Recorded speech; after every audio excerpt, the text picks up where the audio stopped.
And earlier, violence erupted in Kazakhstan as police in the main city, Almaty, killed dozens of protesters. We have details in this report.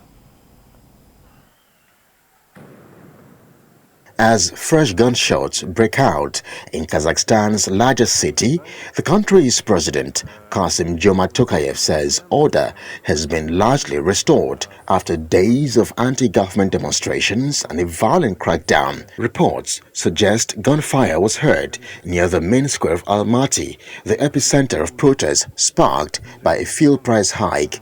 The Interior Ministry says 26 armed criminals and 18 security officers have been killed in days of unrest.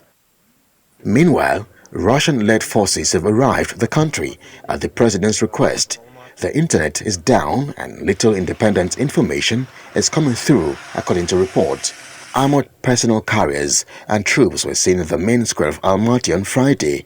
The Interior Ministry reveals that more than 3,000 people have been arrested, and local media also say 70 checkpoints have been set up across the country. In a statement on Friday, President Tokayev says constitutional order had largely been restored in all regions of the country and that local authorities were in control of the situation. The president, who has blamed foreign-trained terrorists for the arrest without giving evidence, says the operations will continue until the militants are completely eliminated.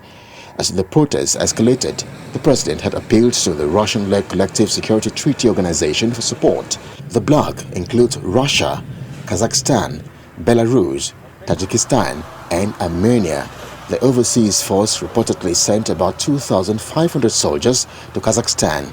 The CSTO says the troops are a peacekeeping force and will protect state and military installations. Meanwhile, the United Nations says it will continue to follow the situation in Kazakhstan closely and has made several contacts between the UN and authorities in the country, including a call between the Secretary General's Special Representative for Central Asia, Natalia German, and the Deputy Foreign Minister of Kazakhstan, Akan Rakhmatulin. Speaking to reporters in New York, UN spokesperson Stephanie Dujarric reveals that during the exchanges between the UN and authorities in Kazakhstan, appeals to exercise restraint, refrain from violence, and promote dialogue to address the situation were reiterated by the Secretary General's Special Representative for Central Asia. I can tell you that we, of course, continue to follow the situation very closely. You've also been asking me about contacts the UN has had. I can tell you there have been several contacts between the UN and the authorities in Kazakhstan, including a call this morning between the Secretary General Special Representative for Central Asia, Natalia German, and the Deputy Foreign Minister of Kazakhstan, Akan Rakhmatulin. During these exchanges, appeals to exercise restraint, refrain from violence, and promote dialogue to address the situation were reiterated by Natalia German on behalf of the Secretary General. Meanwhile, the U.S. State Department says it is closely monitoring the deployment of Russian troops. It will be recalled that the unrest began on Sunday when the cost of liquefied petroleum gas, which many people in Kazakhstan used to fuel their cars, doubled, drawing protesters onto the street.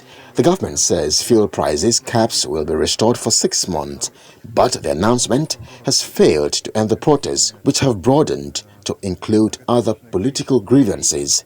Kazakhstan is often described as authoritarian, and most elections are won by the ruling party with nearly 100% of the vote.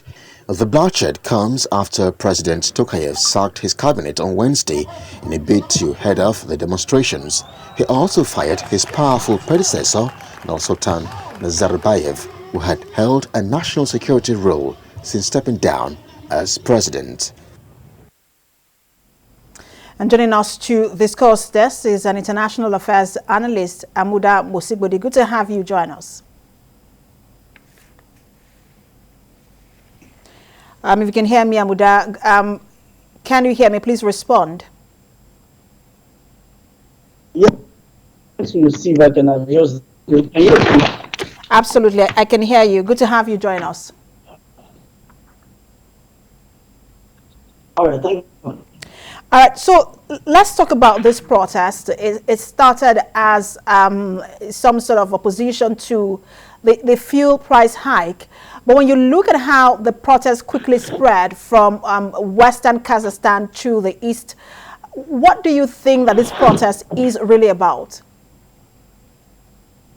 Oh, well, thank you so much again. If you look at what is happening in Kazakhstan at the moment, definitely it's a protest propelled by hunger, a protest propelled by inequality, protest propelled by the maladies that pervades the Kazakhstan system, and that's essentially what that protest is all about. Yes, some would say that there is a political undertone to it, but then the major factor, the immediate factor, and of course one of the remote factors here is the hunger in Kazakhstan. Now, for anyone in that country who definitely has to rely on LPG, definitely, and now the price ceiling on it is off, it means that you have to pay double. And for a country that is already impoverished, where you have a very wide gap, between the rich and the poor, such a protest as this is not unexpected.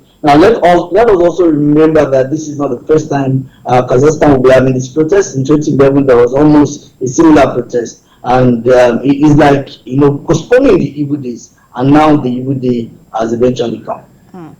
And it's quite sad to talk about poverty in a country that has about 3% of the global oil reserve. But when you look at President Tokayev's hardline decision today, he went extremely hardline, asking security forces to shoot without warning. What does that mean for the prospect of negotiations with the protesters?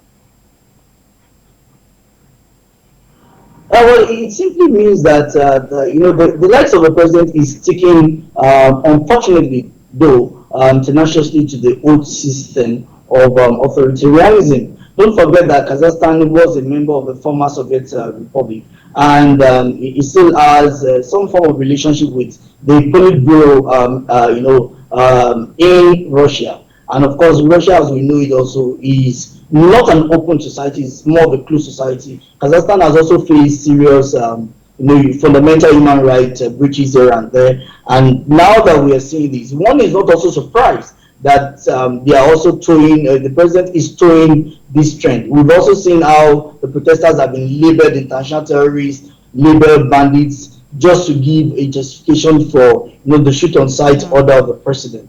But then we know that beyond this whole protest, if the president and his cabinet can fix the problem of hunger, can fix the problem of poverty in the land, then this protest would not have been. So it's like, living leprosy and, of course, running around. So it's important that they understand what the problem is, and particularly the president understands what the problem is and deals with it rather than, dealing with issues. And it's interesting you mentioned Russia. I want to get to Russia in a moment, but as we speak, there are about 2,500 overseas forces. They are from the Collective Security Treaty Organization, which includes Tajikistan, Armenia, Kazakhstan, Russia, and just some other countries, Belarus as well.